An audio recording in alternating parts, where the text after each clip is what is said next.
नमस्कार मंडळी. सह्याद्री वाहिनीवरच्या हॅलो सह्याद्री या कार्यक्रमात मी मानसी आंबेडकर तुम्हा सर्वांचं मनपूर्वक स्वागत करते. काही वर्षांपूर्वी गदी माडगुळकरांनी लिहिलेलं एक गाणं अजूनही आपल्या सगळ्यांच्या मनात, हृदयात कायमचं बसलेलं आहे. भारतीय नागरिकाचा घास रोज अडतो ओठी, सैनिक हो तुमच्यासाठी. रक्षिता तुम्ही स्वातंत्र्या, प्राणास घेऊन हाती, तुमच्यास्तव अवघी लक्ष्मी, तुमच्यास्तव शेती भाती. एकट्या शिपायासाठी झुरतात अंतरे कोटी, असे शब्द गदिमांनी लिहिलेले होते. आणि खरोखरच आपण जे सुरक्षित आयुष्य जगू शकतो आहोत त्याच्यासाठी कारणीभूत आपल्या रणभूमीवर असलेले सर्व भारतीय सैनिक असतात. ऑपरेशन सिंदूरमध्ये आपण पाहिलं की या सैनिकांच्या सोबत आपल्या भगिनी सुद्धा लष्करी पोशाख घालून अतिशय समर्थपणे लष्कराचं नेतृत्व करत होत्या आणि संपूर्ण ऑपरेशनच्या काळामध्ये त्या इतक्या समर्थपणे ते कुशलतेने नेतृत्व करताना आपण पाहिलं आणि त्यांच्यापासून प्रेरणा घेऊन अनेक मुलींना हा गणवेश घालण्याची इच्छा व्हायला लागलेली आहे. या गणवेश घालण्याच्या त्यांच्या इच्छेसाठी आता भारतीय लष्कराने सुद्धा 2 पावलं पुढे येऊन लष्करातल्या अनेक सेवांची कवाडं मुलींसाठी उघडी केलेली आहेत. या भारतीय लष्करांमध्ये जर करिअर करायचं असेल तर त्यासाठी काय करावं लागतं, स्वतःला कशा प्रकारे तयार करावं लागतं, निवड चाचण्यांना कशा प्रकारे सामोरं जावं लागतं, याच्याबद्दल तुम्हालाही उत्सुकता असेल तर आजच्या कार्यक्रमामध्ये याच विषयावर आपण माहिती करून घेणार आहोत. आणि ती माहिती आपल्याला देण्यासाठी आपल्या स्टुडिओमध्ये आहेत मेजर मोहिनी गर्गे कुलकर्णी. नमस्कार. जय हिंद. मेजर मोहिनी या निवृत्त लष्करी अधिकारी आहेत. कॉर्प्स ऑफ इंजिनियर्समधून लेफ्टनंट पदावरून त्यांनी कामाला सुरुवात केली आणि प्रत्यक्ष रणभूमीवर अनुभव घेऊन त्यातून 10 वर्षांच्या सेवेनंतर त्या निवृत्त झालेल्या आहेत. आणि त्यानंतर अनेक मुलींना या लष्करी गणवेश घालण्यासाठी त्या प्रोत्साहन आणि प्रेरणा देत असतात. त्याचबरोबर भारतामध्ये आतापर्यंत ज्या वीरांगना होऊन गेल्या, ज्यांनी प्रत्यक्ष रणभूमीवर भारतासाठी लढाया केल्या आणि स्वतःच्या भूमीची रक्षा केली, स्वतःच्या प्रजेचं रक्षण केलं, त्यांच्याबद्दल अतिशय अभ्यासपूर्ण असा अपराजिता नावाचा ग्रंथ त्यांनी लिहिलेला आहे. 836 पानांचा हा ग्रंथ आहे आणि हा इतका सुंदर ग्रंथ उपलब्ध करून दिलेला आहे ज्याच्यामध्ये भारतीय वीरांगना आहेत, त्यांचं कर्तृत्व आहे आणि नेतृत्व गुण आणि कर्तृत्व गुण यांचा मिलाफ म्हणजे भारतीय सेना. या भारतीय सेनेमध्ये कशा प्रकारचं आयुष्य जगावं लागतं आणि कशा प्रकारे त्याच्यामध्ये करिअरच्या संधी उपलब्ध होऊ शकतात याच्याबद्दल आपण बोलणार आहोत. आजचा विषय पाहूया. आजचा विषय आहे भारतीय संरक्षण सेवांमधल्या करिअरच्या संधी. कार्यक्रमामध्ये या विषयावरती खूप काही बोलायचं आहे मॅडम, आणि त्याची सुरुवात आपण तुमच्याच करिअरपासून करूया की लष्करी सेवांमध्ये जायचं हे तुम्ही कशा प्रकारे ठरवलं आणि तुमच्या करिअरची निवड तुम्ही कशी केली? मी आपल्या सगळ्या प्रेक्षकांना हे सांगू इच्छिते की लष्करी सेवांमध्ये निवड ही खरं तर त्या टप्प्यावर नसते तर कदाचित खूप आधी ती घडत असावी. कारण मी त्याचंच एक उदाहरण मला असं म्हणावं लागेल.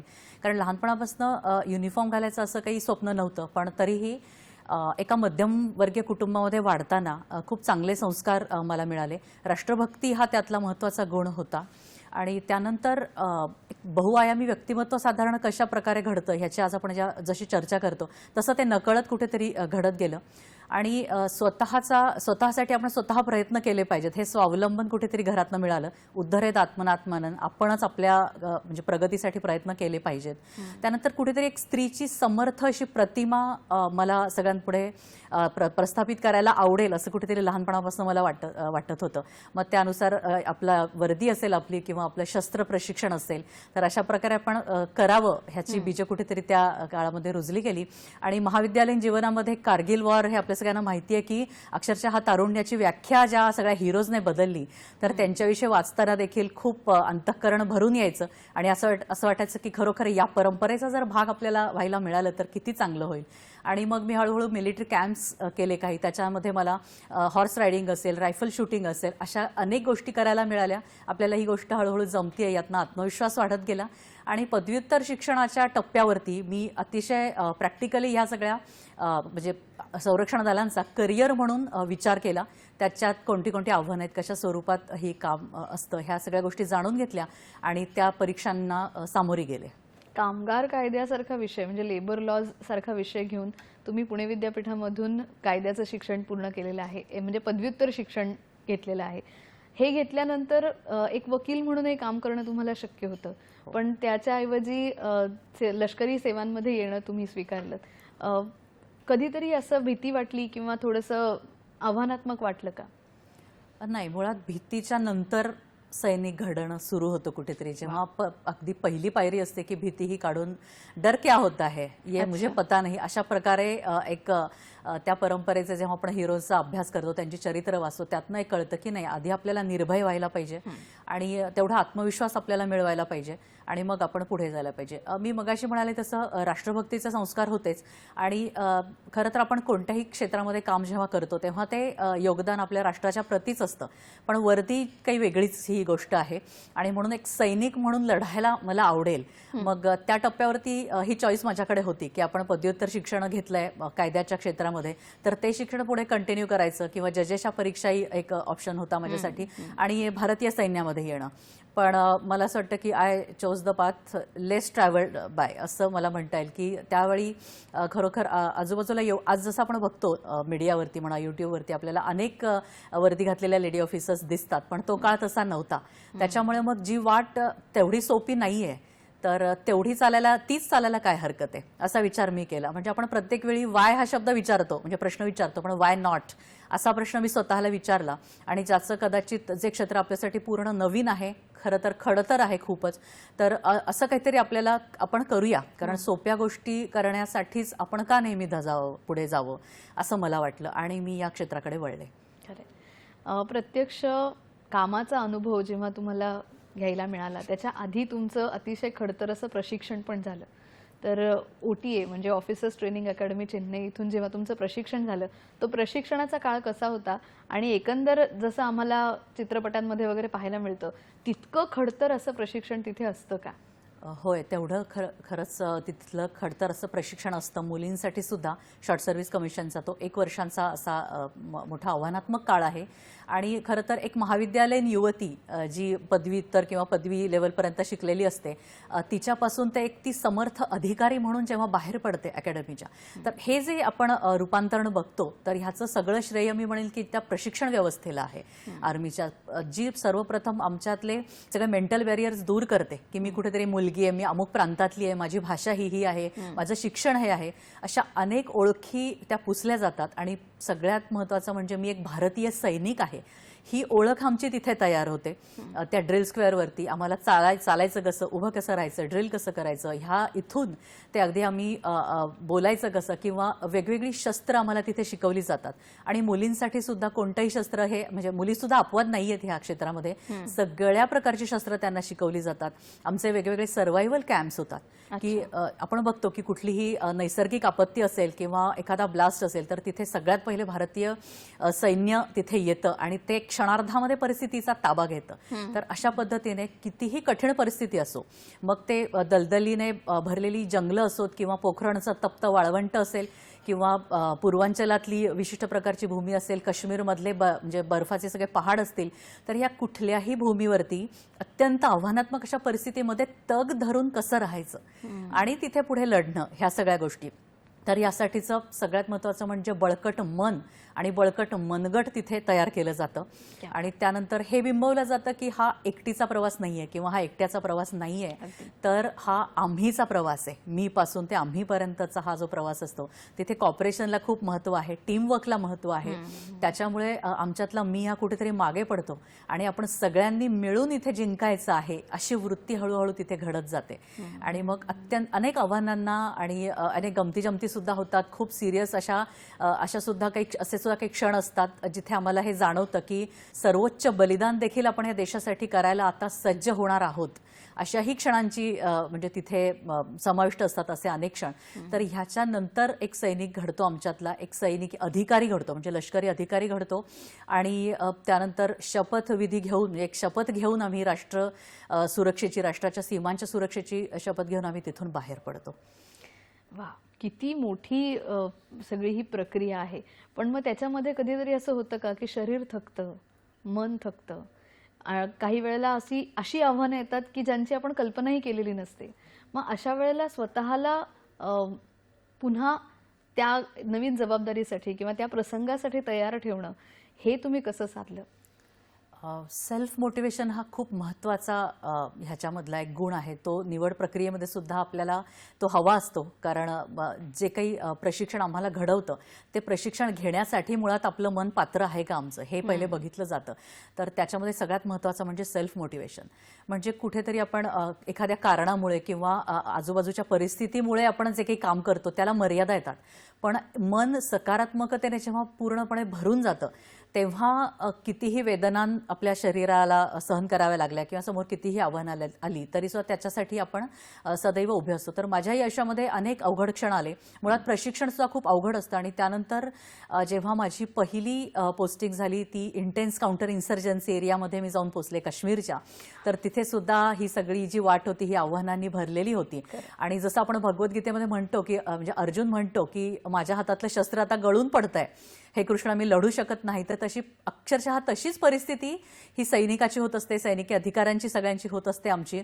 पण त्या ठिकाणी स्वतःतला कृष्ण कुठेतरी जागा करायला लागतो की हे माझं शस्त्र आहे आणि ते घेऊन मी लढलंच पाहिजे. आता थोडंच अंतर पुढे बाकी आहे तेवढं मी चाललंच पाहिजे किंवा काही मीटर्स बाकी आहेत तेवढ्यापुरतं मी स्विम करून त्या माझ्या टार्गेटला अचीव्ह केलंच पाहिजे. अशा प्रकारे स्वतःला पुन्हा पुन्हा उभं करायला लागतं. मला असं वाटतं अनेक संकटांवर उभा राहून जो दुसऱ्या दिवशीचा सूर्योदय नव्याने बघतो तो म्हणजे सैनिक. वाह, क्या तर बात. अशा पद्धतीने ह्याच्यावरती मला वेळोवेळी मात करावी लागली, स्वतःच्या वेदनांवरती, दुर्बळ मनावरती अनेकदा, किंवा स्त्री म्हणून जे आपलं संवेदनशील मन असतं कुठेतरी दडलेलं.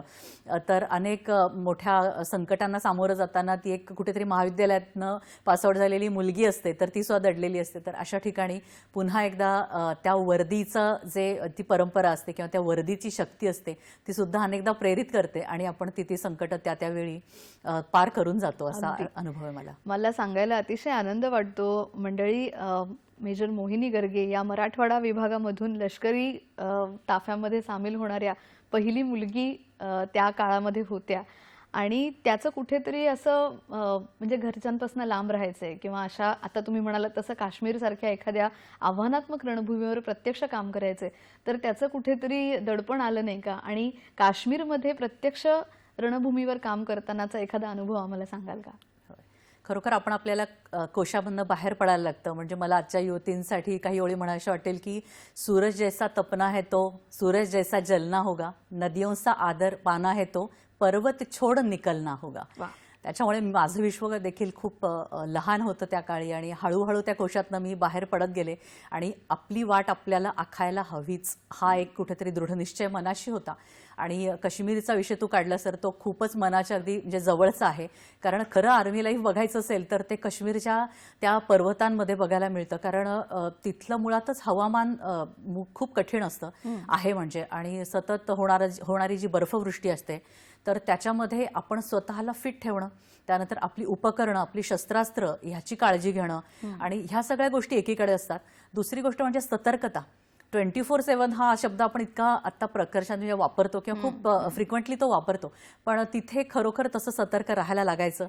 आणि अंगावरती चढवलेला कॉम्बॅट युनिफॉर्म, हातामध्ये AK-47, जी की अगदी म्हणजे झोपताना सुद्धा शेजारी किंवा कुठेही अवघड परिस्थितीत सुद्धा ती आपल्या म्हणजे आमची ती सोबती असायची कायम. तर अशा प्रकारच्या सतर्कतेमध्ये मुळात सर्व्हाइव्ह करणं. दुसरी गोष्ट म्हणजे आर्मीचा जो म्हणजे आर्मी अधिकाऱ्याचा जो प्रवास असतो हा एका नेतृत्वाचा प्रवास असतो. त्याच्यामुळे काश्मीरमध्ये सुद्धा जेव्हा प्रत्यक्ष जवानांचं नेतृत्व आपल्याला करायचं आहे तर त्यासाठी मी मगाशी म्हणाल्याप्रमाणे आपलं मनोबळ आपल्याला सकारात्मक ठेवणं खूप गरजेचं असतं. त्यानंतर त्यांचा विश्वास संपादन करणं. कारण तो काळ असा होता की आज आपल्याला अनेक लेडी ऑफिसर्स या दिसतात, आपल्याला मीडियामुळे दिसतात किंवा प्रत्यक्ष काम करतानाची जी संख्या आहे ती सुद्धा बऱ्यापैकी वाढलेली आहे. पण तो काळ तसा नव्हता. त्याच्यामुळे संपूर्ण युनिटमध्ये मी एकटी होते किंवा काश्मीरमध्ये जिथे आमचं युनिट होतं तो भाग इतका दुर्गम होता की दूरवर दिवसेंदिवस मला कुठलीही स्त्री देखील दिसायची नाही.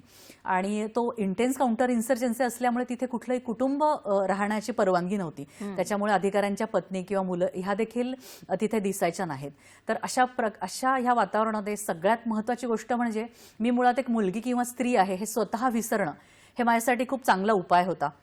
त्याच्यामुळे मी एक अधिकारी आहे, एक माणूस आहे हे मी स्वतः विसरले आणि त्या मनोवृत्तीतनं मी माझ्या जवानांचं नेतृत्व केलं, त्यांच्यामध्ये मिसळले, प्रसंगी संवेदनशीलतेने त्यांचे प्रॉब्लेम्स मी हाताळले, प्रसंगी कठोर होऊन त्यांना वळण देखील लावलं. तर अशा प्रकारचा विविध नात्यांमधनं मी गेले आणखीन खूप छान बॉन्ड एक अधिकारी आणि सगळ्या जवानांचा असतो. त्यानंतर जे जेसीओज असतात त्यांचा अनुभव देखील माझ्यासाठी खूप महत्त्वाचा होता, कारण माझ्या वयापेक्षा जास्त त्यांची सर्व्हिस असायची. तर त्या ठिकाणी त्यांना आदर देऊन त्यांचा अनुभवाचा उपयोग करून घेणं आणि अशा प्रकारे जोश आणि होश हे सगळं सांभाळून एखादं टास्क पूर्ण करणं, तर अशा प्रकारे तिथले अनुभव होते. त्यानंतर दुर्दैवी घटना देखील खूप घडत असत आणि अशा भीषण हिंसेमध्ये देखील स्टेबल राहणं एक मुलगी म्हणून आणि त्यानंतर सगळ्यांना पुन्हा पुन्हा सकारात्मकतेने उभं करणं की ठीक आहे, आपण ह्या प्रकारच्या आव्हानांना झेलण्यासाठीच ही वर्दी इथे घातलेली आहे आणि काश्मीर हा आपल्या सगळ्यांच्या हृदयाचा खूप जवळचा भाग आहे. म्हणून खूप भीषण अशी इन्सर्जन्सी त्यावेळी होती आणि प्रत्यक्ष त्यासाठीच्या टास्क फोर्सेसमध्ये आम्हाला कुठल्या ना कुठल्या जबाबदाऱ्या तिथे दिलेल्या असायच्या. त्यानंतर LOCच्या समोर जेव्हा मी उभी राहिले तोही क्षण माझ्यासाठी खूप अविस्मरणीय होता, कारण LOC म्हणजे जी लाईन ऑफ कंट्रोल आहे तिची सुद्धा दरवर्षी आपल्याला तिचा मेंटेनन्स करायला लागतो. त्यासाठीचं सगळं जे गणित असतं, लागणारं सामान असेल किंवा तिथपर्यंतचे रस्ते असतील, दळणवळण असेल, तर ह्या सगळ्यांची काळजी घेणं, त्याच्यासाठीचं नेतृत्व करणं, सामान त्या सगळ्यांची मागणी एकूण पुरवणं, तर ह्या असंख्य गोष्टी तिथे एकानंतर एक समोर यायच्या. पण प्रत्यक्ष LOC जेव्हा डोळ्यासमोर होती तेव्हा तो क्षण खूप रोमांचकारी होता की सरहद केवल क्षेत्र नहीं है, ये अपनी मर्यादा है, दुनिया के सारे वैभव से इसकी कीमत ज्यादा है. ह्या LOC साठी आपण इथे तैनात आहोत आणि पडेल ते आव्हान मी समोर घ्यायला आता तयार आहे. तर अशा प्रकारे हे काश्मीरचे दिवस होते माझे. वाह, क्या बात है. युद्धस्य कथा हा रम्याहा असं म्हणतात आणि तशा युद्धाच्या कथा तुम्ही प्रत्यक्ष जगलेल्या आहात. पण या युद्धासाठी युवतींनी स्वतःच्या करिअरचा विचार कसा करावा आणि त्यातून ते कसं घडवावं त्याच्याबद्दलची अजून माहिती आम्हाला तुमच्याकडनं हवी. आपण या विषयावरती येऊच या, पण आता घेऊया एक छोटीशी विश्रांती.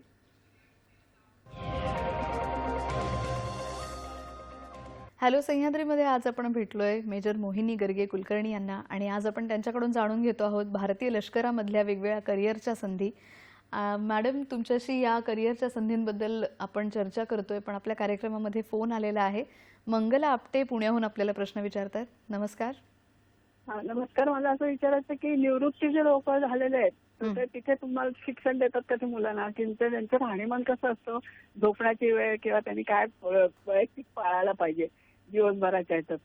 अच्छा, निवृत्त झालेले अधिकारी हे प्रशिक्षण देऊ शकतात का आणि प्रशिक्षणार्थींची दिनचर्या कशी असते असा त्यांचा प्रश्न आहे. अच्छा, होय, निवृत्त अधिकारी देखील हे प्रशिक्षण देऊ शकतात. आत्ताच महाराष्ट्र शासनाचा एक काही दिवसांपूर्वीच महत्त्वाचा निर्णय आला की सगळ्या शाळांमध्ये आता मुलांसाठी NCC सारखंच म्हणजे पण सैनिकी प्रशिक्षण त्या लेवलला त्यांना जसं सूट होईल तसं ते सुरू करण्यात आलेलं आहे अनेक ठिकाणी. आणि जे निवृत्त जवान आहेत किंवा JCOs आहेत तर त्यांना बऱ्यापैकी ह्या म्हणजे ह्या कामामध्ये इन्व्हॉल्वमेंट त्यांची वाढत आहे दिवसेंदिवस. तसंच अधिकाऱ्यांच्या बाबतीत देखील असतं. फिजिकल फिटनेस ही गोष्ट अशी आहे की ती खूप आव्हानात्मक आहे. तो ज्याप्रमाणे एखाद्या म्हणजे सीमेवरती लढताना जो आमचा फिजिकल फिटनेस असतो तो त्याप्रमाणेच निवृत्तीनंतर जर असेल तर अवश्य ह्या क्षेत्राकडे अधिकारी एक योगदान देऊ शकतो.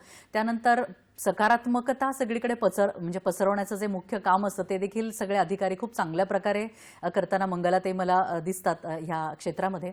त्यानंतर प्रशिक्षणार्थींविषयी तुम्ही विचारलं तर खूप म्हणजे अतिशय खडतर असं प्रशिक्षण असतं आणि खूप पहाटे आम्हाला उठायला लागतं तिथे. त्यानंतर त्याच्या आदल्या रात्री सुद्धा खूप शांतपणे झोप होईलच असं नाही, कारण सुरुवातीचा काळ हा जास्त आव्हानात्मक असतो आणि सिनियर्सकडनं अनेक आम्हाला कामं दिली जातात त्या रात्री, ज्याला आपण रॅगिंग असं नाही म्हणणार पण ती एक पद्धतच आहे ज्युनियर्सना घडवण्याची. तर अशा पद्धतीने पहाटे सुरू होणारा दिवस असतो. मग फिजिकल ट्रेनिंग असतं, त्याच्यामध्ये रोप चढणं उतरणं असेल किंवा रनिंग असेल, आम्हाला पुशअप्स काढायला असतात. तर अशा प्रकारे फिजिकल ट्रेनिंग. मग ड्रिल असतं, तो अक्षरशः काही सेकंदांमध्ये ड्रिलचा गणवेश चढवून आम्हाला परत तिथे जायला लागतं आपापली रायफल उचलून. ड्रिल त्यानंतर थोडं येऊन स्नान आणि आपण ब्रेकफास्टचा एक छोटासा ब्रेक असतो. त्यानंतर आम्हाला वर्ग असतात, कारण ह्या सगळ्या फिजिकल चाचण्यांबरोबरच आम्हाला अनेक विषय असतात ज्याच्या आम्हाला परीक्षा द्यायला लागतात आणि चांगल्या मार्कांनी तिथे पास व्हायला लागतं. सो तो सगळा अभ्यास असतो. लंच असतो, त्याच्यानंतर पुन्हा छोटासा ब्रेक आणि आम्ही खेळांसाठी मैदानावरती धावत जातो. बास्केटबॉल, व्हॉलीबॉल आणि अशा अनेक प्रकारचे स्पोर्ट्स आम्ही तिथे खेळतो, शिकतो आणि स्पर्धांमध्ये देखील उतरतो. आणि त्यानंतर पुन्हा एकदा कवायतीला सुरुवात होते आणि अशा प्रकारे स्विमिंग असतं मध्ये. तर अशा वेगवेगळ्या प्रकारचे टाइम टेबल्स असतात, आठवड्याला ते बदलत असतात असतात आणि विविध स्वरूपामध्ये आम्हाला ते शिक्षण दिलं जातं. मध्ये हॉर्स रायडिंग देखील असतं, अभ्यासासाठी काही वेळ राखून ठेवलेला असतो, सूचना वरून आलेल्या आमच्यापर्यंत पोहोचवल्या जातात. त्यानंतर तिथली सैन्य परंपरा शिकवण्यासाठीचे देखील आम्हाला वेगळे वर्ग असतात. आमचे कॅम्प्स होतात ज्याच्यामध्ये प्रत्यक्ष युद्धनीती कशी आखायची, युद्ध कशी करायची, साधारण उपकरणं तिथे काय काय वापरली जातात, शस्त्र प्रशिक्षण, असे असंख्य पैलू आम्ही तिथे हाताळतो. खरंय. एकच लष्करी सेना किंवा एक लष्करी अधिकारी घडवणं म्हणजे ही अनेक तासांची किंवा ह्युमन अवर्सची सुद्धा इन्व्हेस्टमेंट असते. होय. म्हणजे त्यांना प्रशिक्षण देण्यासाठीची जी व्यवस्था आहे ती पण इतकी मोठी आहे आणि त्याच्यामुळेच कदाचित त्याच्या चाचण्या सुद्धा तितक्याच काटेकोरपणे घेतल्या जातात. तर ह्या सगळ्या फिजिकल ज्या चाचण्या असतात त्यांच्या निवडीच्या प्रक्रियेमधल्या, तर ही निवडीची प्रक्रिया कशी असते तेही आम्हाला सांगा. होय. निवड प्रक्रिया ही तू जसं म्हणालीस की मुळात ते कामच खूप वैशिष्ट्यपूर्ण आहे. त्याच्यामुळे निवड प्रक्रिया देखील इतर क्षेत्रांपेक्षा ही थोडी क्लिष्ट वेगळी असते आणि इथे मनशक्तीचा देखील कस लागतो. कारण आपल्या शरीराकडनं आपण जे जे काही करून घेतो त्याची कुठेतरी किल्ली आपल्या मनात दडलेली असते. त्याच्यामुळे मनाचं सामर्थ्य खूप महत्त्वाचं असतं. म्हणून सायकोलॉजिकल टेस्ट असतील किंवा एक नेतृत्व गुण, म्हणजे जर प्रशिक्षण दिलं तर ह्या मुला किंवा मुलीमधला नेता किती चांगल्या प्रकारे घडू शकतो, तर तेवढी लवचिकता, तेवढा दृढ निश्चय ह्या माणसामध्ये आहे का या व्यक्तीमध्ये, तर ह्या पद्धतीने देखील चाचण्या आमच्या होतात. आणि मुळात व्यक्तिमत्वाचा इथे कस लागतो की आपलं, मी जसं म्हणाले तसं आपली सायकोलॉजी काय सांगते आणि काया वाचा मनस अशा तीनही प्रकारे आम्हाला विविध पैलूंनी चेक केलं जातं की जे मी बोलतीये, जे माझ्या इतर चाचण्यांमधनं रिझल्ट्स निघतायत वागण्याचे माझे, आणि एक नेतृत्व गुण माझ्यामध्ये कोणते कोणते सामावलेले आहेत. मग तो आत्मविश्वास असेल, विचार प्रक्रिया मी कशी करते किंवा ती विचार प्रक्रिया मी मांडते कशी इंटरव्ह्यूमधनं, तर ह्या अशा अनेक चाचण्यांना आम्हाला सामोरं जायला लागतं. आणि फिजिकल चाचण्यांची देखील तिथे एक छोटी झलक आम्हाला बघायला मिळते. त्यानंतर ग्रुप टास्क असतात. कारण मी जसं मगाशी म्हणाले की हा आम्हीचा प्रवास असतो, त्याच्यामुळे कॉपरेशन आमच्यातलं कसं आहे किंवा माझ्यातली सोशल अडॅप्टेबिलिटी कशी आहे की मी इतरांबरोबर कशी वागते, त्यांच्यामध्ये काम करताना साधारण माझा कसा टेम्पो असतो, मी इतरांचे विचार कसे स्वीकारते, त्यांना कसं ऐकून घेते आणि त्यानुसार मी निर्णय कसे घेते, माझी निर्णय क्षमता कशी आहे, तर अशा अनेक अनेक गुणांचा तिथे खरं कस लागतो. आणि मग ह्या निवड प्रक्रियेमधनं तयार होऊन एक बाहेर पडतात म्हणजे अधिकारी. आपण रवींद्र कुडाळकर यांचा फोन आलेला आहे, त्यांचा आपण प्रश्न बघूया काय विचारतायत ते. नमस्कार.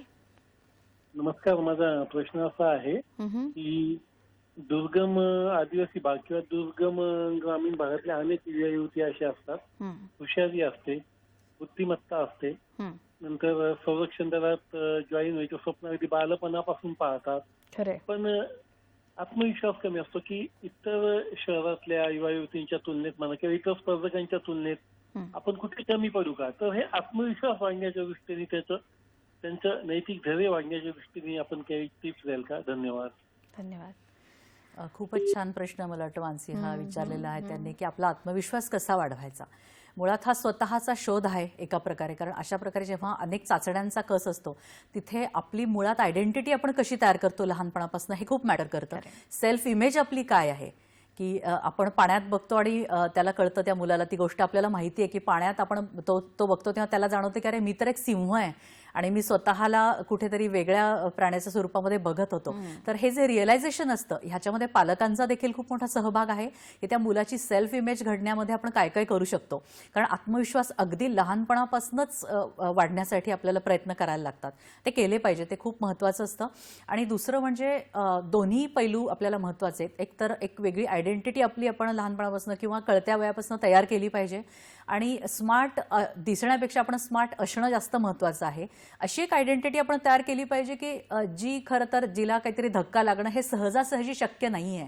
इतकं सबल, इतकं सक्षम, इतकं आत्मनिर्भर मी झालं पाहिजे असं प्रत्येक मुलामुलीने ठरवलं पाहिजे की माझी ही ओळख म्हणजे माझे केस नाही आहेत, माझे कपडे नाही आहेत, माझा स्किन कलर नाही आहे किंवा मी कुठल्या लहेजामध्ये बोलतोय ही माझी ओळख नाही आहे, तर माझी ओळख ही त्या पलीकडे गेलेली आहे आणि मी सगळ्यांना पुरून उरणार आहे. म्हणजे अगदी मराठीमध्ये आपल्याला खूप प्रसिद्ध एक म्हण आहे की लाथ मारीन तिथे पाणी काढीन.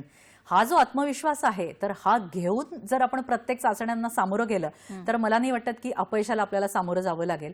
आणि दुसरं म्हणजे टेक्निकली त्या ठिकाणी अपेक्षित काय आहे ह्याचा जर आपण सखोल आणि चांगल्या प्रकारे अभ्यास केला की जिथे आपण ज्या गोष्टीला सामोरं जातोय त्या गोष्टीचं मर्म कशात आहे हे जर आपण जाणून घेतलं चांगल्या प्रकारे तर त्यावर फोकस करायला आपल्याला सोपं जातं आणि त्यातून देखील आत्मविश्वास मिळतो आणि आपल्याला म्हणजे तो मार्ग सुकर होतो यशासाठी. आणि महत्त्वाचा मंत्र म्हणजे मेहनत. आत्मविश्वास हा केवळ वरवरच्या गोष्टींनी येत नाही तर आतून आपण एखाद्या गोष्टीसाठी किती समर्पण देतो त्यासाठी किती मेहनत करतो तर हे खूप महत्त्वाचं आहे. यातनं 100% आत्मविश्वास वाढण्यासाठी मदत होते. अगदी. आत्ता तुम्ही म्हणालात तसं आत्ताची तरुण पिढी ही मेहनती तर आहेच पण त्याही सोबत तांत्रिकदृष्ट्या ती जास्त सजग आहे आणि पटकन एखादं तंत्रज्ञान स्वीकारू शकणारी आहे. तर तांत्रिक शाखांमध्ये सुद्धा करिअरच्या संधी भारतीय लष्करामध्ये त्यांच्यासाठी उपलब्ध आहेत का? हो, तांत्रिक दृष्टीने जे प्रशिक्षित असतात म्हणजे जे इंजिनियर्स असतात आणि त्यात इंजिनिअरिंगच्या सगळ्या शाखा यांच्यासाठी आर्म फोर्सेसमध्येच एकूण म्हणजे आर्मी नव्हे तर नेव्ही, एअरफोर्स या सगळ्यांमध्ये सुद्धा अत्यंत उज्ज्वल अशा संधी आहेत. अगदी उदाहरण दाखल द्यायचं झालं तर IMA की आता सुरू झालंय मुलींसाठी म्हणजे NDAतनं पासआउट झालेली पहिली बॅच ही इंडियन मिलिटरी अकॅडमी देहरादून इथे प्रशिक्षण घेते आहे. त्यानंतर आम्ही जे शॉर्ट सर्व्हिस कमिशनचं प्रशिक्षण घेतलं ती OTA चेन्नई तर त्यानुसार OTA गया देखील आता मुलींसाठी हळूहळू ओपन होतीये आणि त्यांनी आत्ता नुकतीच एक टेक्निकल एंट्री स्कीम जाहीर केलेली आहे. आत्ता देखील त्याचे फॉर्म्स हे भरणं सुरू आहे. तर मुला-मुलींचं जे टेक्निकल बॅकग्राऊंडचे मुलं-मुली आहेत तर त्यांच्यासाठी तिथे चांगल्या प्रकारच्या संधी अशा आर्म फोर्सेसने दिलेल्या आहेत. तर सिग्नल आहे कोर ऑफ सिग्नल्स, त्यानंतर इंजिनियर्स आहे, EME नावाचं इथे एक डिपार्टमेंट असतं आर्मीमध्ये. तर अशा अनेक ठिकाणी मेकॅनाइज इन्फंट्री असेल इथे मुलांना देखील आणि यातल्या काही ह्याच्यामध्ये मुलींना देखील खूपच चांगल्या संधी आहेत. मला एक तिथे जोडूनच एक मुद्दा असा घ्यावासा वाटतो मानसी की आत्ताचा काळ हा एक खूप प्रचंड मोठा शिफ्ट आपण बघतोय सैन्य दलांमध्येच. तर ह्याच्यामध्ये आता युद्ध किंवा आर्मी म्हणजे कुठेतरी आपल्या बाहूंमधलं बळ किंवा शक्ती किंवा पुरुष म्हणजे मेल डॉमिनेटेड फील्ड अशा प्रकारचं जे एक चित्र होतं ते संपूर्णपणे बदललेलं आपल्याला दिसतंय. तर ह्याच्यामध्ये कुठेतरी आपल्यामध्ये स्पिरिट किती आहे त्या शक्तीबरोबर मुलींमध्ये हे देखील अप्रिशिएट होतंय हळूहळू. आणि युद्धातली जी आपली शस्त्रास्त्र असतील, जी उपकरणं असतील किंवा जे युद्धाचं तंत्रज्ञान असेल ह्याच्यामध्ये देखील आधुनिकीकरणाचं एक मोठा बदल आपल्या सगळ्यांना दिसत आहे. तर या आधुनिकीकरणामुळे असेल एक माइंडसेट आपला बदललेला आहे, एक पॉलिटिकल विल पॉवर असेल किंवा एखाद्या संस्थेची जे प्रिपेअर्डनेस असतो त्याची जी तयारी आहे मुलींना आता स्वीकारण्याची या सगळ्यांमुळेच मुलींसाठी खूप मोठी कवाडं ह्या क्षेत्रामध्ये उघडलेली आहेत आणि तंत्रज्ञानामुळे मुलींना अधिकाधिक संधी इथे आता सध्या निर्माण झालेल्या आहेत. अनेक युवती अशा असतात की त्यांना शिक्षण तर घ्यायचं आहे पण घरामधून तेवढा पाठिंबा नाही किंवा काही वेळा परिस्थिती नाही पण बुद्धिमत्ता आहे. अशा मुलींना आपलं पदवीचं आणि पदव्युत्तर शिक्षण सुद्धा सेनेमध्ये आपली सेवा बजावत असताना घेता येणं शक्य आहे का? होय, ह्या ठिकाणी 12वी नंतरची जी एंट्री आहे ती खूप महत्त्वाची आहे. जो प्रश्न तू विचारलास तर ह्याची तयारी ही 11वी-12वीच्याच स्टेजपासून सुरू होते आणि 12वीसाठी जे नॅशनल डिफेन्स अकॅडमीमध्ये जातात 3 वर्षांच्या प्रशिक्षणासाठी तर त्यांची पदवी त्यांना तिथेच मिळते. BTech असेल, BA असेल किंवा BSc असेल तर ज्या शाखा त्यांची 11वी-12वीची होती त्यानुसार त्यांना पदवी तिथेच मिळते. आणि पदवी झालेले जे आर्म फोर्सेसमध्ये जातात तर त्यांना पदव्युत्तर शिक्षणाच्या देखील संधी त्याच्यामध्ये असतात. तर अशा प्रकारे खूप चांगल्या प्रशिक्षण हा मुळातच संरक्षण दलांचा खूप महत्त्वाचा भाग आहे. मग ते प्रशिक्षण म्हणजे डिग्री किंवा म्हणजे डिग्रीच्या नंतरचं असेल किंवा छोटे छोटे कोर्सेस असतील तर हे सगळ्यांनी संपूर्ण असं हे एक क्षेत्र आहे जिथे शिक्षण सुरूच असतं माणसाचं.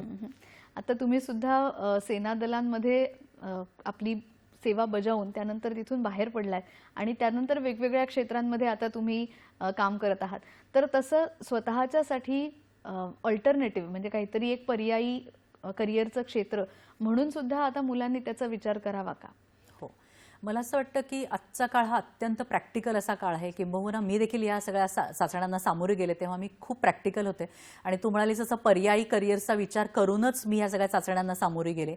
कदाचित त्यामुळे थोडासा आत्मविश्वास माझा असू शकेल वाढलेला.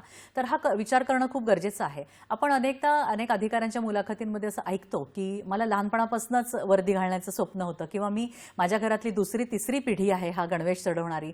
तर अशी देखील मुलं मुली आहेतच. तर त्यांनी जरूर विचार करावा, परंतु ह्याच्या बरोबरीने ह्याच्यासारखंच अनेक क्षेत्रांमध्ये संधी आहे, तर त्याचा देखील विचार अवश्य करून ठेवावा. कारण काय असतं ना, की अनेकदा जेव्हा एखादी व्यक्ती किंवा मुलगी किंवा मुलगा रिजेक्ट होतो या क्षेत्रासाठी, तेव्हा त्याला रिजेक्ट शब्द वापरणंच मुळात खूप चुकीचं आहे.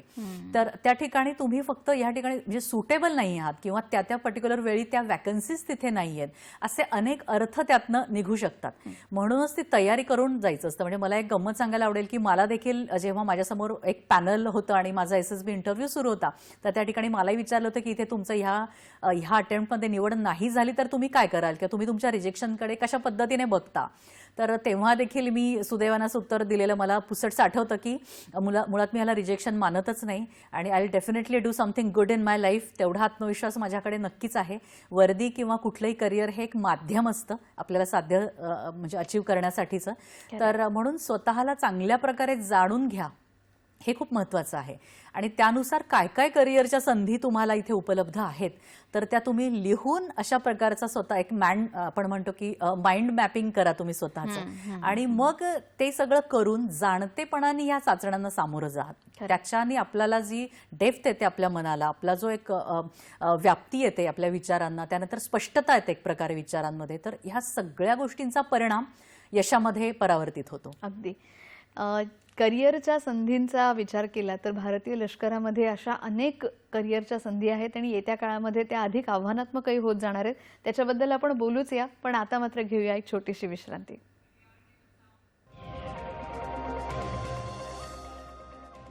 हॅलो सह्याद्री कार्यक्रमामध्ये आपण भेटलोय आणि भारतीय लष्करामधल्या करिअरच्या संधींच्या बद्दल आपण बोलतो आहोत मेजर मोहिनी गर्गे कुलकर्णी यांच्याशी. मॅडम, तुम्हाला असं विचारायचं मला की एक मुलगी म्हणून या क्षेत्रांमध्ये वावरणं आणि स्वतःचं वैयक्तिक आयुष्य, खाजगी आयुष्य आणि कामाच्या ठिकाणी असणारी आव्हानं हे एकत्र पेलणं म्हणजेच वर्क लाईफ बॅलन्स हा कसा साधायचा? आत्ता खूप ज्वलंत प्रश्न आहे हा, आणि हा आम्हा देखील सगळ्या स्त्री अधिकाऱ्यांसमोर आवासून उभा होता. कारण एकीकडे आपलं प्रोफेशनल लाईफ सुरू असतं पुढे आणि त्याच म्हणजे पॅरललीच आपलं जे पर्सनल लाईफ असतं ते देखील पुढे जातं. आणि लग्न असेल किंवा मातृत्व असेल तर ह्या सगळ्या फेजेसमधनं एका मुलीला जायला लागतं पुढे.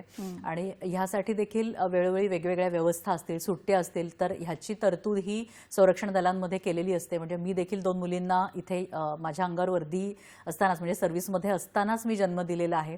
तर अशा सगळ्या प्रकारची आव्हानं जी थोडी झलक मी सगळी बघितलेली आहे. तर ह्यामध्ये ना मुळात आपलं अगेन सेल्फ मोटिवेशन असेल, त्यानंतर त्या ठिकाणी थोडीशी ना लवचिकतेची देखील आपल्याला आवश्यकता आहे असं मला वाटतं. म्हणजे आपल्यात जसे आपली आव्हानं वाढतात, म्हणजे every next level demands different you, ज्याला म्हणतो आपण, की एक लेवल वाढली किंवा कामाचं स्वरूप किंवा आपल्या आयुष्याचं स्वरूप जेव्हा जेव्हा बदलतं तेव्हा आपण देखील बदलणं भाग असतं. तर हा बदल आपण केला तर थोडं लवचिक आपलं आयुष्य होतं आणि आपण त्याला सामोरं जातो. तर ह्याच्यामध्ये फिटनेस हा खूप महत्त्वाचं आव्हान आहे मला वाटलं, की स्वतःचा फिटनेस ठेवणं. कारण तुम्ही जेव्हा तुम्ही प्रेग्नंट असता तेव्हा पूर्णपणे 9 महिने सुट्ट्या आणि त्याच्यानंतरच्या सुट्ट्या असं काहीही नाही आहे. तर मला आठवतं की मी पोटामध्ये बाळ आहे आणि तरी देखील मी ड्युटीज ह्या सगळ्या करत असे, किंवा आपण ड्युटी रूममध्ये मी होते, हातात शस्त्र होतं आणि मी 6वा-7वा महिन्यावर सुरू होता, तर असे देखील दिवस होते. तर अशा पद्धतीने अतिशय सकारात्मकता सगळ्यात आधी तर आपण ठेवली पाहिजे, की मी स्त्री आहे किंवा मी खूप वेगळं काही करते असं मला वाटत नव्हतं त्या काळामध्ये, की ठीक आहे मी स्त्री आहे, मी एक आई होणार आहे, ही एक नैसर्गिक प्रक्रिया आहे. आणि एक खूप छान देखील वाटत असे मला, की आपण एक वर्दी चढवलेली आणि आपण एका बाळाला देखील आता जन्म देणार आहोत. तर ही खूप छान गोष्ट मला वाटायची. आणि भारतामध्ये हे काही नवीन नाही आहे. आपण अनेक वीरांगना देखील भारताच्या बघितलेल्या आहेत, ज्या एकीकडे राज्य सांभाळायच्या, एकीकडे मुलांना, आणि दुसरीकडे त्यांनी युद्ध देखील केलेली आहेत. तर त्यांचा एक कुठेतरी आदर्श माझ्या डोळ्यासमोर होता आणि बरोबरीत त्याला देखील माझ्या अनेक मैत्रिणी अशा होत्या. तर हे एक फिटनेसचं आव्हान आपल्याला सगळ्यात महत्त्वाचं आहे. आणि ते म्हणजे दुर्गम भागामध्ये अनेकदा काही व्यवस्था नसतात. त्याचा देखील मी सामना केलेला आहे, की मी अगदी पंजाबच्या बॉर्डरवर होते, जिथे खूप डोमेस्टिक हेल्प किंवा अशा प्रकारे काहीही उपलब्ध नव्हतं. तर अशा ठिकाणी आपल्या परिवाराचा देखील आपल्याला सपोर्ट लागतो आणि तो जर मिळाला तर आपण खूप चांगल्या प्रकारे इथे काम करू शकतो. तर मला दोन्ही परिवारांचा खूप चांगला सपोर्ट ह्या पूर्ण करिअरमध्ये मिळाला. आणि त्याही पलीकडे जाऊन एक सपोर्ट सिस्टीम आपल्याला प्रत्येक ठिकाणी ठिकाणी मला असं वाटतं तयार करता आली पाहिजे. अगदी आता आपण सिव्हिलमध्ये ज्या ठिकाणी राहतो किंवा काम करतो तर त्या ठिकाणी सुद्धा आपापली व्यवस्था ही आपल्याला तयार करता आली पाहिजे आणि त्यांच्यावरती आपण विश्वास ठेवून त्यांच्या कलाने घेऊन किंवा त्यांना समजून घेऊन एक अशी टीम उभी केली पाहिजे असं मला वाटतं आजच्या स्त्रीने, जेणेकरून अचानक काही झालं तर त्याच्यासाठीची सगळी जी काळजी घेतली जाईल तर ती देखील आपल्याला तशा प्रकारे बघता येतं आणि मग ह्या सगळ्यांचा परिणाम असा होतो की आपण चांगलं योगदान देऊ शकतो आपण जे काही काम करतो त्याच्यामध्ये. खरंय. शिवानंद वसेदार आपल्याला निपाणी इथून प्रश्न विचारतात. नमस्कार. हा नमस्कार मॅडम. माझा प्रश्न असा आहे, काही सैन्य दलामधले भरती झालेली व्यक्ती असतात त्यांचे पूर्वजापासून म्हणजे वडिलांचे वडील आजोबा वगैरे त्यांनी नेहमी सैन्य दलात असतात म्हणून त्यांना जे माहिती मिळत असतो मार्गदर्शन मिळत असतो. पण काही व्यक्ती अशी सुद्धा आहेत की त्यांचे वडील वगैरे कोण सैन्य दलामध्ये नसतात आणि त्यांना ते अकॅडमी करायचं असते पण पैशाची परिस्थिती गरिबी असल्यामुळे त्यांनी अकॅडमी करू शकत नाही. मग तशी व्यक्ती जर सैन्य दलात भरती व्हायचं असेल तर कशा प्रकारची माहिती आणि कुठे घ्यायचं जेणेकरून त्यांनी सैन्य दलात भरती होईल आणि देशाची सेवा करतील त्या लोकांना तुम्ही काय मार्गदर्शन कराल असा माझा प्रश्न आहे मॅडम. अच्छा, मला असं तुम्हाला आवर्जून सांगावं असं वाटेल की मी देखील त्याच वर्गात होते. माझं लहानपणी जालन्यात गेलं 10वी पर्यंत आणि तिथून पुढचं संभाजीनगरमध्ये. पण ह्या संपूर्ण काळामध्ये म्हणजे महाविद्यालयाचं शिक्षण पूर्ण करताना सुद्धा मी कधीही कुठल्याही लष्करी अधिकाऱ्याला प्रत्यक्ष पाहिले किंवा भेटलेली नव्हते. तर मी म्हणजे डायरेक्टली जेव्हा मी युनिफॉर्म घातला तर तेव्हा मला या सगळ्या वातावरणाची माहिती मिळाली. आणखीन ह्याचं कामाचं स्वरूप कसं असतं आणि कशा कशा प्रकारे प्रशिक्षणाला आता मला सामोरं जायचं हे त्यावेळी मला कळलं. तर मुळात निवड प्रक्रियेमध्ये सुद्धा हे गरजेचं नाही आहे की तुम्ही नेक्स्ट जनरेशन आहात, तुम्ही कोणाचा तरी मुलगा आहात किंवा मुलगी आहात तर तेच सिलेक्ट होतात असं अजिबातच तिथे नसतं. किंवा तुम्हाला या दलांची जास्तीत जास्त किती माहिती आहे हे तुम्हाला पेपरमध्ये लिहायला किंवा सांगायला लागतं असं देखील या संपूर्ण निवड प्रक्रियेमध्ये नाहीये. तर जेवढी माहिती आपण समाजामध्ये राहून किंवा लहानपणापासूनचे आपलं व्यक्तिमत्व घडतं त्यातून आपण मिळवू शकतो त्याच लेवलचं आपल्याला या ठिकाणी म्हणजे माहिती तिथे विचारली जाते किंवा त्याच प्रकारे आपली परीक्षा घेतली जाते. तर जे काही बघितलं जातं तो म्हणजे आत्मविश्वास आणि थोडं प्रशिक्षण दिल्यानंतर आपल्याला नेता कसा तयार होईल ह्याच्यावरती सगळा भर असतो. पण तुम्ही म्हणालात ते एका अर्थाने खरंही आहे की वातावरण जे आपल्याला मिळतं ह्या सगळ्यांना लहानपणापासून त्याचा निश्चितच पुढे जाऊन उपयोग होतो. पण ज्यांना ते मिळत नाही त्यांनी निराश होण्याची अजिबात आवश्यकता नाहीये की आता माझ्याकडे कोणीही नाहीये, मला बॅकग्राऊंड नाहीये तर मी कसं संरक्षण दलांमध्ये जाऊ असा प्रश्न पडण्याचं काहीही कारण नाहीये. कारण आजचा काळ हा आपल्या हातामध्ये मोबाईल आहे, आपल्याला सरळ उठून कोणाला तरी जाऊन भेटता येतं. की आज मला असं वाटतं आजूबाजूला अनेक मोहिनी आहेत की ज्यांना मुलींनी ठरवलं तर त्यांना थेट आमच्यापर्यंत पोहोचता येतं. अनेक मुलाखतींमधनं हे सगळे व्यक्तिमत्व उलगडत जातात, कामाचं स्वरूप देखील कळतं. तर फोकस आपला सुरुवातीपासून ठेवायचा, आपल्याला काय करायचंय नेमकं आणि त्याच्यासाठी काय काय आपल्याला मिळवायचंय ह्या गोष्टी लिहून काढायच्या आणि त्यानुसार त्या मिळवायच्या. तर त्याच्यामध्येच मी हे म्हणेन की अशा प्रकारे माहिती काढणं असेल, वातावरणाची एक झलक निवडणं असेल, कॅम्प्स होतात अनेक सैनिकी शाळांमध्ये. तर उन्हाळ्याची सुट्टी असेल, दिवाळीची सुट्टी असेल, याच्यामध्ये तरुण तरुणींनी मुलांनी आवर्जून अशा प्रकारच्या कॅम्प्सना गेलं पाहिजे जेणेकरून त्यांना सैनिकी जीवनाची एक छोटीशी झलक मिळते आणि पुढचा मार्ग थोडा सोपा होतो. आणि त्याचबरोबर आता इंटरनेटचं सुद्धा माध्यम आहे की ज्याच्यावरून या कुठल्या कुठल्या क्षेत्रांमध्ये सध्या भरती सुरू आहे किंवा त्याच्यासाठी अप्लाय कसं करायचं, त्याच्यासाठी स्वतःला तयार कसं करायचं याच्याबद्दलची माहिती वेबसाईटच्या माध्यमातून सुद्धा मिळू शकते. तर अशा कुठल्या वेबसाईट सांगता येतील? हो, मुळात आपण दोन प्रकारे जर वर्गीकरण केलं की 12वी नंतरचा टप्पा म्हणजे एनडीएचा टप्पा आणि पदवीच्या लेवलचा टप्पा म्हणजे सीडीएस एक्झाम आणि त्याच्यानंतरचा, तर अशा दोन पातळ्यांवरती अनेक प्रकारच्या एंट्रीज आहेत. म्हणजे जे आम्ही इथे स्पष्टही कदाचित करू शकणार नाही पण त्यासाठीच्या ज्या आहेत त्या तू अगदी योग्य प्रकारे म्हणालीस की यासाठी वेबसाईटवरनं आपल्याला घरी बसून माहिती मिळते. upsconline.nic.in ह्याच्यामध्ये सगळं दोन्ही परीक्षांची माहिती मिळते. त्याचे नोटिफिकेशन्स हे जाहीर होतात वर्षातनं 2 वेळेला, सीडीएसचे सुद्धा आणि एनडीएचे सुद्धा. तर आपण नेमकं कोणत्या पातळीवरती आर्म फोर्सेसमध्ये यायचंय हे आपण आपलं ठरलं की त्यानुसार सतत जी नोटिफिकेशन्स येतात म्हणजे डिरेक्टली आर्मी नेव्ही एअरफोर्स यांच्या अकॅडमीजची पण येतात आणि जी मुख्य एनडीए किंवा सीडीएसच्या परीक्षा त्यांची सुद्धा येतात.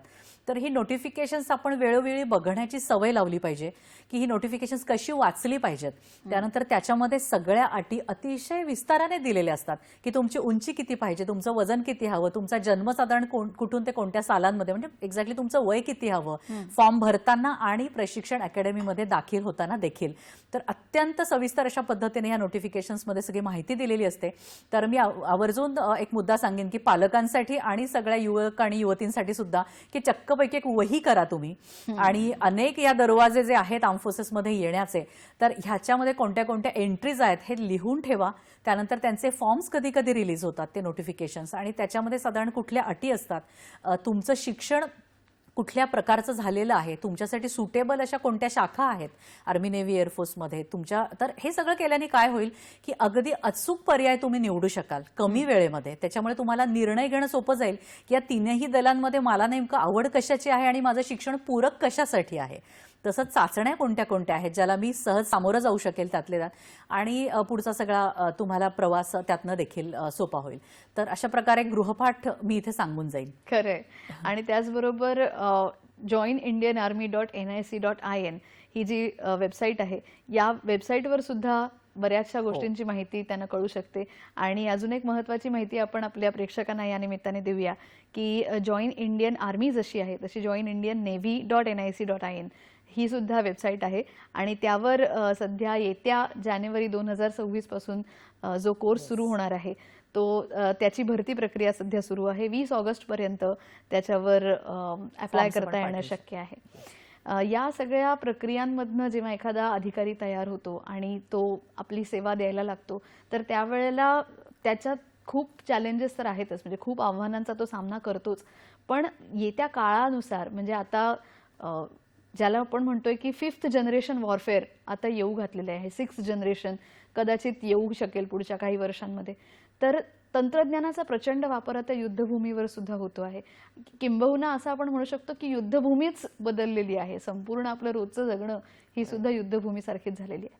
तर अशा काळामध्ये, येणाऱ्या काळामध्ये आव्हानं कशी बदललेली असतील आणि मुलगी म्हणून त्याच्यामधली आव्हानं कशी असतील, काय सांगाल? अगदी खरं, आपलं युद्धक्षेत्र हे बदललेलं आहे आणि त्याचबरोबरीने बाहेरून शिकायच्या गोष्टी या खूप जास्त झालेल्या आहेत. पण मला असं वाटतं या ठिकाणी चॅलेंज काय आहे, तर आपण आतून स्वतःला ओळखणं. म्हणजे ते आपल्याला गुगलवरती सर्च करून चालणार नाही आहे. तर स्वतःला चांगलं ओळखणं खूप गरजेचं आहे. स्वतःला चांगलं घडवणं खूप गरजेचं आहे. चांगल्या सवयी लवकरात लवकर आपल्याला जशा लागतील तर त्याही खूप महत्त्वाच्या आहेत या क्षेत्रासाठी आणि एकूणच चांगलं आयुष्य जगण्यासाठी. तर हे देखील आपल्याला महत्त्वाचं मानलं पाहिजे. म्हणून टेक्नॉलॉजीच्या शोधार्थ जसं आपण नवीन नवीन गोष्टी शिकतो तशा आपल्याला आतमध्ये देखील आपल्याला शांत कसं राहता येईल, आपल्याला स्टेबल कसं राहता येईल, आपल्याला मानसिक दृष्टीने स्वस्थ कसं राहता येईल, जेणेकरून कितीही मोठं संकट माझ्या समोर उभं राहिलं तरी शांतपणे, शांत डोक्याने मी त्याचा विचार करून त्याच्यावरती मात कशी करू शकेन ह्याच्यासाठीचे अनेक पर्याय मला शोधता येतील. तर अशा प्रकारे देखील अधिकाऱ्याला किंवा या क्षेत्रात येणाऱ्या प्रत्येकाला मी सांगेन. आणि एक म्हणजे तू जसं म्हणालीस की मुलगी म्हणून, तर हे जे आहेत डिस्ट्रॅक्शन्स वाढलेले आहेत. तर ह्या डिस्ट्रॅक्शन्समध्ये एकतर स्वतःचा शोध, स्वतःच्या बलस्थानांचा शोध आणि स्वतःच्या मर्यादांची देखील जाणीव. तर अशा प्रकारे हा प्रवास कुठेतरी सुरू करावा. स्वकेंद्रित एक प्रकारे आपल्याला व्हायला पाहिजे अशा थोड्या वेळासाठी.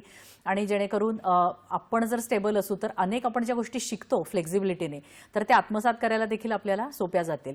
यात अजून एक महत्त्वाचा मुद्दा म्हणजे विवेक आपल्यामधला आणि चॉईस मेकिंग, ज्याला मी म्हणेन की तुमच्या पुढे 10 पर्याय आज उपलब्ध असताना तुम्ही कशा प्रकारे तुमच्या चॉईसेस आज म्हणजे स्वीकारता किंवा कशा प्रकारे निर्णय घेता ह्याच्यावरनं ठरणार आहे की तुम्ही कुठला रस्ता, म्हणजे कुठल्या रस्त्यावरती कुठल्या वेगामध्ये पुढे जाणार आहात. तर तो तुम्हाला जो पर्याय तुम्ही निवडता आहात तुमच्यासाठी किती सुटेबल आहे, अचूक आहे आणि किती छान तुम्ही पद्धतीने अभ्यास करून तो निर्णय घेतलेला आहे. So it's all about your choice making. आता पुढचा 1 तास आहे तुम्हाला तो मोबाईल बघण्यात घालवायचा आहे की एखादं नोटिफिकेशन वाचून त्या काळामध्ये तेवढ्या वेळामध्ये अभ्यासाचे मुद्दे काढायचे आहेत. ह्या 2 चॉईसेस असतील तर नेमकं तुम्ही या क्षणाला काय करता ह्याच्यावरती तुमचं भविष्य ठरणार आहे. की पांघरून ओढून आपल्याला सकाळी झोपून घ्यायचंय की मला उठायचंय, शूज घालायचे आहेत आणि सुंदर असं सूर्योदय बघून यायचंय, मला थोडंसं पळून यायचंय, नेमकं काय करायचंय हे मला वाटतं तुमच्यावरती आहे. बऱ्याच मुलांचा हा प्रश्न असतो की सकाळी लवकर उठणं हा त्यांच्यासाठी खूप अवघड प्रकार असतो, किंवा कुणाला गणिताची भीती वाटते, किंवा कुणाला प्रत्यक्ष तिथे रणभूमीवर गेल्यानंतर कोणीतरी माझ्यावरती शस्त्र चालवेल या गोष्टीची भीती वाटते. आपल्या भीतीवर विजय मिळवणं मला वाटतं ही या करिअरच्या साठीची एक सगळ्यात महत्त्वाची पायरी आहे. आणि 10वी पासूनच त्याची सुरुवात कशी करता येईल असा प्रश्न अनेक पालक विचारतात, तर त्यांना तुम्ही काय सांगाल? अच्छा, 10वी नंतर सुद्धा आपल्याला मुळात मी मगाशी म्हणाल तसं आपल्याला सेल्फ अनालिसिस एक केलं पाहिजे. आपण जन्मतो तो एक विशिष्ट पिंड घेऊन आपण जन्माला येतो, तर त्याच्यामुळे आपण एकीकडे समोर ह्या प्रकारच्या चाचण्या तर ठेवल्याच पाहिजेत की आपल्याला साधारण कुठलं काय काय शिकायचं आहे आपल्याला, त्यानंतर कुठले स्किल्स आपल्याला ह्या क्षेत्रासाठी येण्यासाठी लागणार आहेत, त्यानुसार क्लासेस लावणं, त्या गोष्टी करणं. म्हणजे उदाहरणार्थ आपण विचार करायला शिकणं, विचार योग्य पद्धतीने मांडायला शिकणं, लँग्वेजवरती म्हणजे भाषेवरती आपलं किती प्रभुत्व आहे, त्यातही इंग्रजी आणि हिंदी मी म्हणेन विशेषतः इंग्रजी, तर ह्याच्यावरती आपलं प्रभुत्व किती आहे. तर ह्या गोष्टी तुम्ही एकीकडे सुरू ठेवल्या पाहिजेत. पण दुसरीकडे आपल्याला एखादा स्पोर्ट्सवरती चांगल्या प्रकारे कमांड मिळवता येईल का, तर रोज मैदानावरती जाणं खूप गरजेचं आहे, रोज वर्कआउट करणं सुद्धा खूप गरजेचं आहे. तर 10वी नंतरचं हे जे असतं तर अगदी तुम्ही कात टाकल्याप्रमाणे नव्याने आयुष्याकडे बघू शकता आणि स्वतःचं शरीर उत्तमरित्या घडवू शकता, स्वतःचं मन घडवू शकता आणि एक प्रकारे खूप मोकळं वातावरण मला असं वाटतं की आज आपल्याला तयार झालेलं आहे. म्हणजे मला असं वाटतं की मला आठवतं की आमच्या पिढीमध्ये साधारण एक मेडिकल आणि इंजिनिअरिंग किंवा काहीच अशी क्षेत्र होती की ज्याच्यामध्ये गेल्यावरती यश मिळालं बुवा असं वाटायचं. पण आज मला असं वाटतं की पालकांची देखील खूप म्हणजे चांगल्या प्रकारे त्यांची साथ पाल्यांना मिळत आहे. त्याच्यामुळे अशा प्रकारे व्यक्तिमत्व घडवण्यासाठी जे काही करायला लागतं ह्याच्यासाठी त्यांची देखील उत्तम साथ असेल तर पालक आणि पाल्य हे दोन्ही मिळून या सगळ्या प्रवासामध्ये पुढे जाऊ शकतात. तर 10वी नंतर एक वेगळं वळण तुम्हाला मिळू शकतं. ह्या जर गोष्टी आपण म्हणजे समाविष्ट केल्या, वाचन वाढवायला हवं प्रत्येक गोष्टीतलं, चांगले छंद जोपासायला पाहिजेत, चांगलं संगीत असेल, चांगलं चित्र असेल, नृत्य असेल, निसर्गामध्ये जाणं असेल. मुळात ना सैनिकाचा एक सुंदर गुण असतो की भरभरून जगणं. म्हणजे कुठलाही सैनिक ना कधी तक्रार करत नाही. त्याचा एक पाय जेव्हा रणांगणावरती उखडला जातो किंवा त्याचा एक पाय सुरुंगावरती पडतो तर तो दुसऱ्या पायाला हात लावून म्हणेल की अरे माझा दुसरा पाय शाबूत आहे. अशा प्रकारे इतकं सकारात्मक मन त्याचं असतं. तर ही जी भीतीवरती मात करणं असेल, मग ते मृत्यूवरती असेल, वेदनांवरती असेल, अशा प्रकारचा प्रवास आपल्याला ज्या कुठल्या उपासनेमधनं, ज्या कुठल्या मानसिक आपल्याला जे की आपण एक प्रॅक्टिस आपली असते. तर मला आठवतं की मी योगाभ्यास खूप लहानपणापासून करायचे, त्याची मला ह्या सगळ्या चाचण्यांना सामोरं जाणं खूप मदत झाली. मी अगदी हॉस्टेलच्या गच्चीवरती सुद्धा सूर्यनमस्कार घालायचे, मी योग आणि प्राणायाम करायचे. ह्या सगळ्या गोष्टी मी पहाटे 3:30ला त्यावेळी उठत असे, अगदी म्हणजे मी उठलेली असे 3:30 वाजता. तर कुठेतरी आतून आपला जो एक आवाज असतो की नाही मला हे काहीतरी करून दाखवायचं आहे, हा माझा फोकस आहे आणि हे लक्ष मला आता मिळवायचं आहे. एक झपाटलेपण देखील एक अनुभवणं म्हणजे मला असं वाटतं तारुण्याचं लक्षण असतं. कुठेतरी आई वडिलांशी म्हणा किंवा आपला जे रुळलेले मार्ग असतात त्याच्यावरती बंडखोरी करणं हे देखील एक तारुण्याचं लक्षण असतं. तर अशा प्रकारे मर्यादित राहून पण ह्या सगळ्या गोष्टी अनुभवायला पाहिजेत 10वी-11वीच्या मुलांनी आणि त्यामध्ये सरसावलं पाहिजे असं मला वाटतं. कारण बऱ्याच जणांना असं स्वप्न असतं की एकदा तरी तो गणवेश घालायचा आहे, देशाची सेवा करायची आहे. त्या गणवेशाच्या भोवती असलेलं भावनिक जे सगळं नातं आहे किंवा त्याच्याशी असलेलं भावनिक नातं आहे हेही त्याच्या पाठीमागे कुठेतरी आहे. आणि एकूणच आपल्या आयुष्याचा जो सर्वात उमेदीचा काळ आहे हा आपण देशसेवेला देतो आणि त्याच्यामुळे संरक्षण क्षेत्रातल्या करिअरच्या आता वाढलेल्या संधी या तरुण तरुणींसाठी मला वाटतं एक मोठी उपलब्धता असं म्हणायला हवं. आणि येत्या काळामध्ये त्या सुद्धा आपल्यासाठी एक महत्त्वाची शक्ती होऊ शकतात. मंडळी, आपण पूर्वीपासून पाहत आलेलो आहोत की रणभूमीवर, युद्धक्षेत्रावर साडी नेसून मेडिकल कोअरमधल्या किंवा इंजिनियर्स कोअरमधल्या महिला या सेवा बजावत होत्या. पण आता मात्र त्यांनी तोच लष्करी गणवेश स्वीकारलेला आहे आणि सेवा त्याच्यापेक्षा कितीतरी मोठ्या मोठ्या क्षेत्रांमध्ये आता ते अतिशय सक्षम प्रकारे बजावत आहेत. त्यामुळे अभी न खोला खून तुम्हारा तो खून नहीं वो पानी है, जो देश के काम ना आई वो बेकार जवानी है, असं एक सांगणं सर्व युवा वर्गाला होतं. आणि त्यामुळेच गणवेश घालून देशाची सेवा करण्याच्यासाठी सज्ज होता यावं म्हणूनच करिअरच्या वेगवेगळ्या संधी संरक्षण दलामधल्या आपण नक्की शोधू शकता आणि त्यासाठी स्वतःला सिद्ध करू शकता. अधिक सक्षम, अधिक तरुण अशी युवा पिढी आणि तसा युवा लष्करी वर्ग ही आता मला वाटतं येत्या काळातली आपल्या देशाची गरज असेल. तर आपल्या सगळ्या युवकांना आणि युवतींना तुम्ही जाता जाता काय सांगाल? मी म्हणेन की तुम्ही सुरुवात करा. Start from where you are with what you have, make something of it and never be satisfied. जिथून आहे तिथून सुरुवात करा, स्वतःला चांगलं ओळखा आणि कुठल्याही प्रकारे हार मानू नका. पुन्हा पुन्हा प्रयत्न करा. शेवटचं दार जोपर्यंत उघडत नाही तोपर्यंत प्रयत्न करत राहा आणि आत्ता मिळेल त्या संधीचा उपयोग करून घ्या. कारण खूप संधी तुमच्या पायाशी आलेल्या आहेत. अत्यंत अशा अनुकूल अशा परिस्थितीमध्ये तुम्ही जन्माला आलेले आहात. आजचा काळ हा खूप चांगला काळ आहे. तर यानुसार स्वतःचं रणांगण, तुम्ही रणक्षेत्र कुठलं आहे जे मला निवडायचं आहे माझ्या आयुष्यासाठी, तर ते रणक्षेत्र तुम्ही निवडा. त्याच्यामध्ये खूप वैविध्य आहे, पण वृत्ती मात्र सैनिकाची असू द्या, जी तुम्हाला आयुष्यभर सकारात्मक ठेवेल आणि त्या त्या परिस्थितीमध्ये विजय मिळवून देण्यासाठी कारणीभूत ठरेल. अगदी खूपच सुंदर मार्गदर्शन तुम्ही आम्हाला केलेलं आहे आणि आजच्या कार्यक्रमात तुम्ही सहभागी झालात त्यासाठी मनपूर्वक धन्यवाद. खूप खूप धन्यवाद मानसी. आजच्या कार्यक्रमाची वेळ संपत आलेली आहे, पण यानंतर आपण बातमीपत्र पाहू शकणार आहात आणि हॅलो सह्याद्रीमध्ये पुन्हा भेटूया. तोपर्यंत पाहत रहा सह्याद्री वाहिनी.